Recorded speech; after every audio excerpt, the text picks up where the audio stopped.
पुदीना स्कूल जा रहे थे, रास्ते में धनिया ने देखा कि एक महिला रो रही है और उसका छोटा सा बच्चा उसकी गोदी में है। क्या हुआ आंटी, क्यों रो रही हो?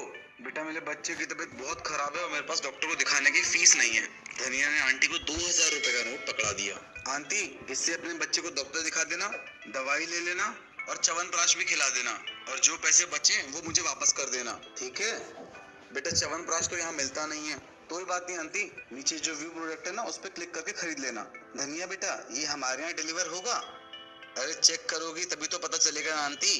वो औरत जाके डॉक्टर से मिलके आती है और अपने बच्चे के लिए दवाई भी ले लेती है और वापस आके धनिया को 1500 रुपए वापस कर देती है। पुदीना धनिया को इज्जत की नजरों से देखते हुए पूछता है, ये वही पैसे हैं ना जो तू 10 दिन से लेके घूम रहा है और अपने स्कूल की फीस देने वाला था? धनिया बोला, नहीं, ये स्कूल की फीस के पैसे नहीं थे, ये एक नकली नोट था। 500 रुपए का फायदा आंटी को और 1500 रुपए का फायदा मुझको हो गया।